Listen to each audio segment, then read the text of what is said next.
to invest in Chinese nuclear power, helping support a company that worked for years to steal our nuclear secrets, and this one. Isn't that great? Meanwhile, all as these deals are bubbling and investments are being made, Vice President Joe Biden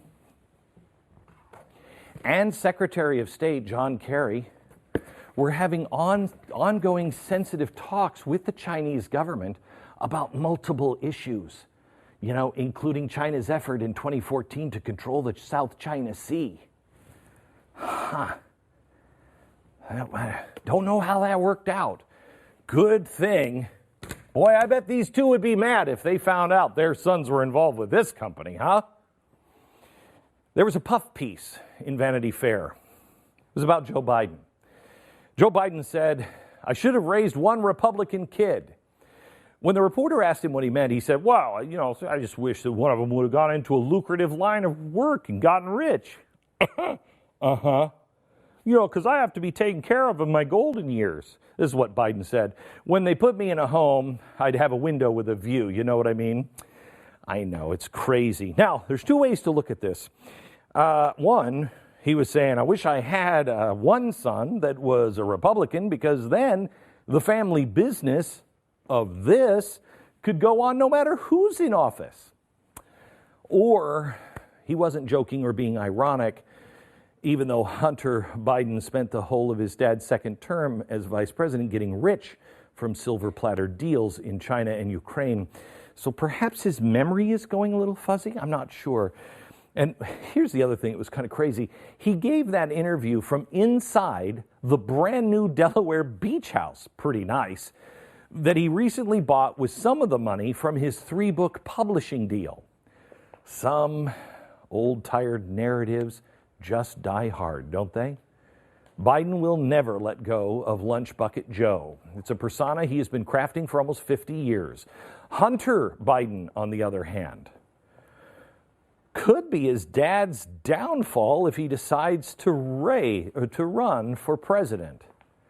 But then again, unless you, the American people, stand up, I have a feeling a lot of them are doing this, and nothing will come of it, even though his son's narrative is much less lunch bucket and much more oligarch.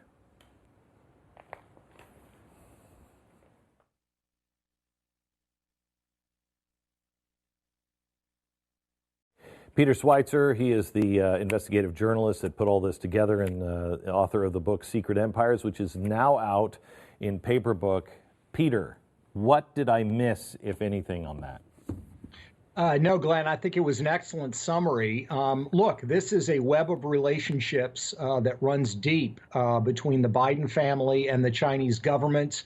The Bohai Harvest deal, which you outline, is the centerpiece of it.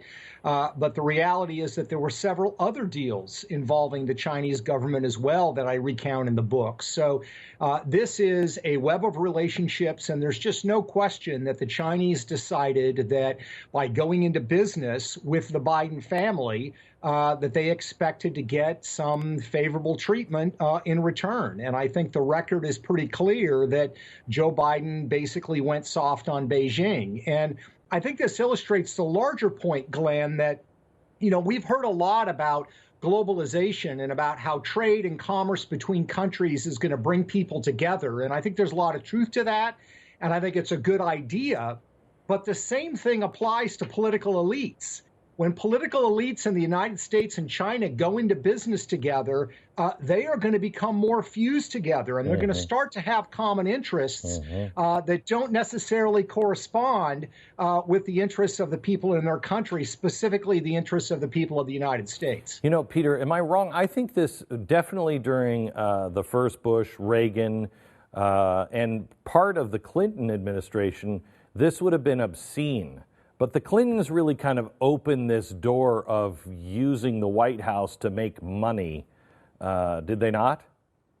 Yeah, that's right. I mean, if you look at American history, there are a couple of examples. You remember there was that situation with Billy Carter, who Yes. allegedly took money from the Libyans, and Neil Bush. There were questions about Neil Bush and Hmm. savings and loan, et cetera.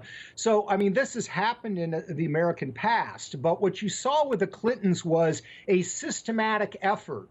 Not to take a one off payment from the Libyan government, but we're going to set up institutions and enterprises that allow us to self enrich, that So, allow us to set up our families and to offshore corruption. In other words, it's not Joe Biden making money, but it's his adult son. So it doesn't have to be disclosed.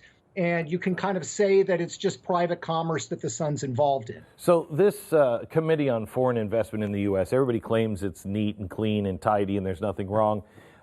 These are the same people that said they could sell our uranium to Gazprom, which it just felt all kinds of wrong.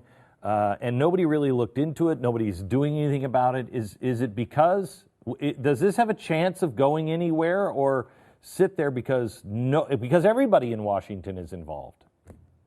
Yeah, I mean, this is the problem. I wish I could say it was just a certain person or a certain group of people or either one side of the aisle or the other. But the fact of the matter is, global corruption and offshoring your corruption this way is very lucrative. And, if you look at CFIUS, the Committee on Foreign Investment in the United States, that approved these deals, it's approved other controversial deals, it approved Uranium One. One of the ways that you can get very wealthy in the United States is not by being a lobbyist, but by being a consultant for CFIUS approval. So you can look at law firms, you can Google it, CFIUS approval process, and there are people that work for the U.S. Treasury Department who will say, look, if you're a foreign government that wants to acquire a sensitive technology or a sensitive company in the United States, we will help lobby the Wow. administration to get it approved. So CFIUS lobbying, or helping grease the skids for CFIUS approval, which is supposed to be a national security process, has become a game of influence as well at the Okay, same time. Peter, I've only got about 10 seconds. True that you believe that Joe Biden is the most corrupt vice president of all of U.S. history? Yes, because I think in the case of China, you're dealing with a rival power and you're enabling a rival power, benefiting them while your family is profiting off of it. I don't know another example of that in American history. Wow, thank you very much, Peter. I appreciate it. Secret Empires is the name of the book, and it is out now in paperback.